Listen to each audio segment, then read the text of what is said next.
Det er helt klart, at få lov til at køre på Le Mans og repræsentere en bilfabrik som Peugeot er noget helt ekstraordinært specielt. Og især i år 2026 er det til sommer 100 års jubilæum for Peugeot, fra da de deltog for første gang tilbage i 1926. Så at få lov til at være en del af den bil og få lov til at repræsentere Peugeot i år bliver noget helt specielt og noget, jeg glæder mig rigtig meget til. Men samtidig at være dansker med den historie, vi har på Le Mans med Tom Kristensen og Jan Magnussen især, glæder jeg mig vildt meget til at komme ned og se de danske fans og nærmest få den der følelse af fredag formiddag, når man besøger både K-Rejse og Grand Prix Tours, at det er ligesom at komme til Danmark faktisk. Alle snakker dansk, man ser masser af danske flag, masser af billeder og autografer, og det er ligesom med til at lige pisse stemningen en ekstra gang op, inden løbet starter lørdag eftermiddag.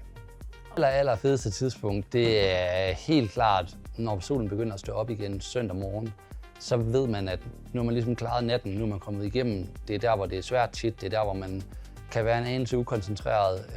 Forholdene på banen er svært med at få lov til at se svingene og så videre, i og med det er mørkt.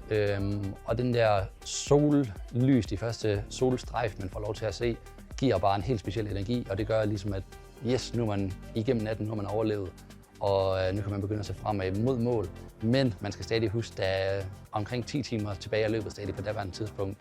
Det er klart, sådan en succesfuld weekend, som vi havde på Spa for hele holdet, giver en kæmpe motivationsboost og selvtillidsboost til alle på holdet, lige fra mekanikere til ingeniører og til kørere.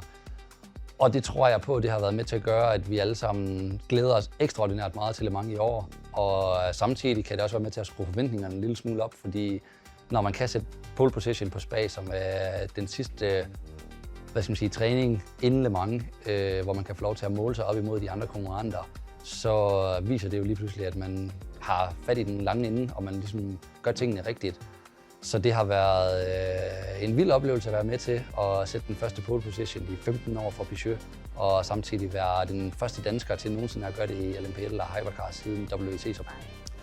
Det er klart, det kunne være noget ikonisk at få lov til at slutte løbet. Det er kun noget, jeg har prøvet én gang indtil videre. Men i sidste ende er jeg faktisk ligeglad. Bare vi kommer hjem med et godt resultat, måske et podie, så må det gerne have lov til at være Loic eller Theo. Jeg skal nok lade mig at brokke mig.